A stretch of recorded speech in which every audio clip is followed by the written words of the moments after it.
I've selfishly wanted to create a place where I'm comfortable, and this is my best attempt at showing that off. I really remember the pain. More than anything, I remember the pain. This last combat tour, I came back in 2012, and a week later, my friend Rob Guzzo shot and killed himself on Veterans Day. Is it normal that I like boys? I think about boys more than I like girls. And his dad immediately beat the crap out of him, sent him out, we call him a throwaway kid, and made him live with an uncle, who then gave him his first sexual experience by raping him numerously. If we can create a dialogue and a storytelling pitch where people can get angry and be afraid and turn into being curious and wanting to be educated more and just more conscious. If we can bring them through that dialogue and allow them to digest it and make their own decision, is really kind of the Holy Spirit of Interchange. Why am I feeling and why am I acting the way that I am? Why am I destroying my family? Why am I turning to alcohol? Why am I turning to drugs and chemical dependency? Why am I pushing away every person that I know my entire life that I love? The thing I know about pain is this: it always ends. Always.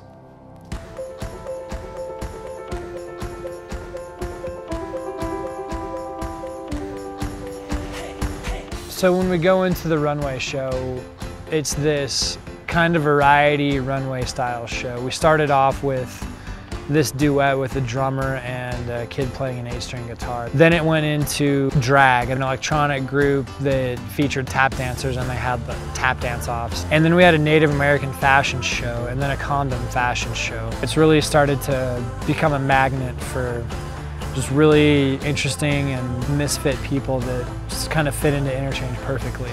The platform of having celebration and joy and happiness in the midst of all the other pain and hurt, and talking about these really difficult, tough topics is crucial. It's important to celebrate. I mean, we need to celebrate. Celebration is part of human culture and has been since recorded or pre-recorded history. When we get a bunch of people in the same place who love the same music, or who love the same art, or who love the same speaker or the same book, you're creating commonality. You're creating something big.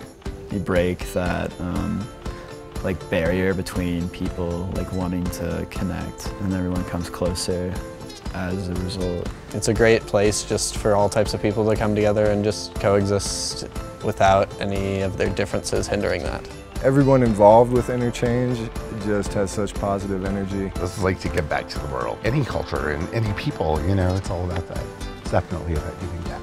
Interchange for me was about developing conversation. It was going to move beyond LGBT rights into human rights and to create stories, human stories, that would cause people to think and to maybe change the way they look at their communities, their neighbors, their friends. You know, you have to believe in people, that we are genuinely good. Everybody has a story.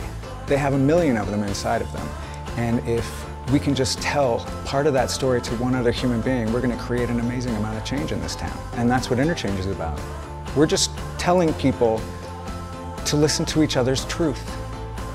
And that doesn't need to be painful. This is my best attempt at getting people to really understand what it's like to be in a socially traumatic experience, which everybody has, but just figuring out a way to healthily digest it. If we can give the world an idea like this and make it go everywhere, then I think we've got a shot at really seeing where it goes.